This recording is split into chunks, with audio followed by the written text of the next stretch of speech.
Well, I was born and raised and educated in Tamworth, and went to the Christian Brothers College there, and then from there joined the public service, started working in the Department of Public Works and then the Health Commission, and of course a school teacher, Peter Mullane, who was at our school and introduced basketball, because prior to that I played rugby league and rugby union and represented the school in those and in swimming and a range of other sports.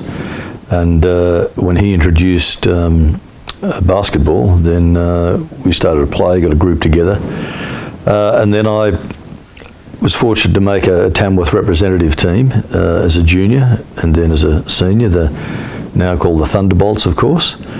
And there was no one to coach the juniors coming up behind our junior team. So I thought, well, I better coach the next group coming on. A guy from Tamworth, Ron Huff, who was well known in New South Wales basketball with the Department of Education, nominated myself and a couple of others to trial out for those state teams at the Narrabeen Lakes Fitness Centre.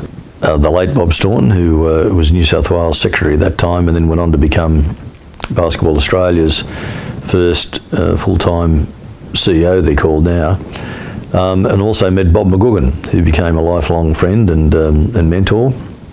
And applications came up to coach the under-16 state team, and so I asked a few people, what do you think? And they said, oh yeah, apply. So I applied and became an assistant coach to Bob with the 1972 under-16 team. Gordy McLeod was the captain of that team. I continued to progress and be Bob's assistant for a number of years, and so in '79 coached the New South Wales under-20 team, and we won the national championships in overtime. And in '81 the institute started, but also the Cannons were searching for a new head coach, so they invited me to coach them in 1981, which I did here in Canberra, moved from Tamworth to Canberra. The AIS program started with Adrian Hurley, who's being inducted as a legend in this class of 2017, which is fantastic.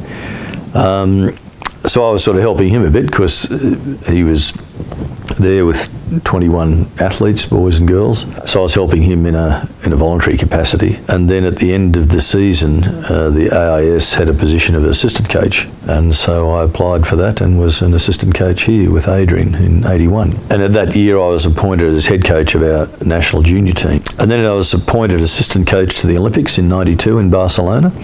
Barry Barnes was the other assistant and Adrian Hurley was the head coach. It's a great thing being at the Olympic Games. It's it's the highlight. Everybody has their dream to represent Australia in the Olympic Games. I remember Adrian, he didn't go to that opening ceremony because it was his third Olympics that he'd been to.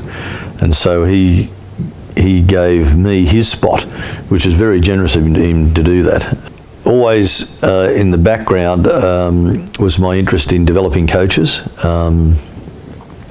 And so FIBA have a World Association of Basketball Coaches, so they asked me to be an executive member of that body representing the Oceania region. And then in 2010 they invited me to be president, or I was elected to be president of the World Association of Basketball Coaches. I've been very fortunate where I've had a lot of good people that have helped me along the way, along the journey. But it would never have got anywhere without the start from Tamworth in northern New South Wales, and that's been and who would have known that just starting off playing a bit, that suddenly it turned into a career, which has been fantastic. And to be inducted into the Basketball New South Wales Hall of Fame with such esteemed company is a tremendous honour for me.